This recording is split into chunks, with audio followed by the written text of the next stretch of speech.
रात के बिल्कुल 8 बजे मुझे पहली बार एहसास हुआ कि मेरी जिंदगी में कुछ गलत चल रहा था।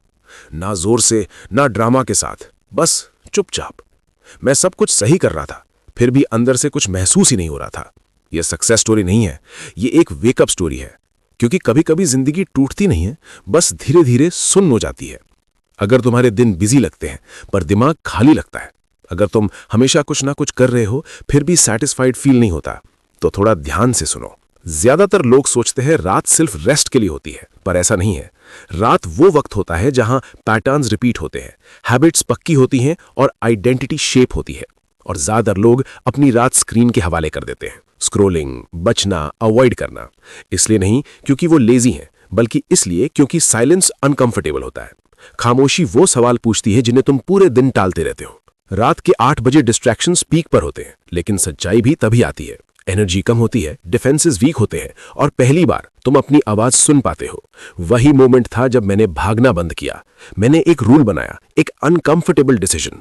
No consumption before creation. ना सोशल मीडिया, ना वीडियोस, ना बाहर की आवाजें।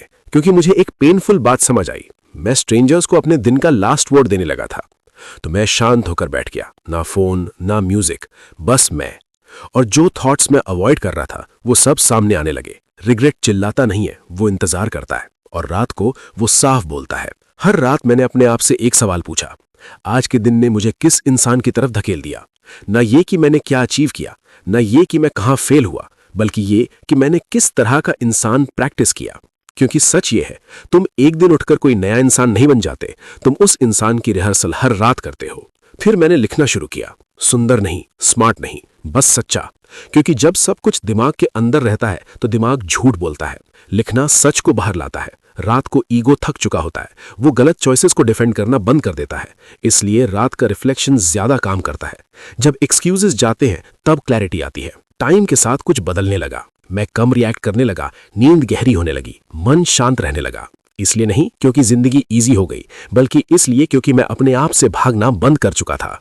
हर रात मैंने अपनी आइडेंटिटी चेक की। क्या मैं उस इंसान जैसे जिया जिसका मैं रिस्पेक्ट करता हूं? क्या मैंने अपना वर्ड रखा? क्या मैंने कंफर्ट के ऊपर ग्रोथ चुनी? ये गिल्ट नहीं था, ये अलाइनमेंट था। और अलाइनमेंट एक ऐसी खामोश कॉन्फिडेंस देता है जो कोई अचीवमेंट नहीं दे सकती। मैंने पूरा फ्यूचर प्लान नहीं किया, बस अगले दिन के लिए एक छोटा सा एक्शन चुना, एक ऐसा प्रॉमिस जो मैं निभा सकता था। क्योंकि डिसिप्लिन प्रेशर से नहीं बनती, वो प्रूफ से बनती है। एक बात जो ज्यादातर लोग मिस कर देते हैं, तुम्हारा दिमाग ये ज्यादा याद रखता है कि तुम्हारा दिन कैसे खत्म हुआ, ना कि कैसे शुरू हुआ। इसलिए अगर तुम्हारी रात डिस्ट्रैक्शंस में खत्म होती है तो जिंदगी बिखरी हुई लगती है, और अगर रात अवेयरनेस के साथ खत्म होती है तो जिंदगी को डायरेक्शन मिलती है। ये रूटीन मुझे परफेक्ट नहीं बनाता, ये मुझे प्रेजेंट बनाता है, और प्रेजेंस सब कुछ बदल देता है। अगर तुम्हारी जिंदगी नॉइजी लगती है पर क्लियर नहीं, तो पहले अपनी मॉर्निंग्स मत बदलो, उस आखिरी मोमेंट को बदलो जब तुम अपने साथ अकेले होते हो। आज रात 8 बजे बैठ जाओ, शांत हो जाओ और वो सवाल पूछो जिससे तुम बच रहे थे। क्योंकि जो जिंदगी तुम चाहते हो वो मोटिवेशन से नहीं बनती, वो उन खामोश पलों में बनती है जिन्हें ज्यादातर लोग स्क्रॉल करके निकाल जाते हैं।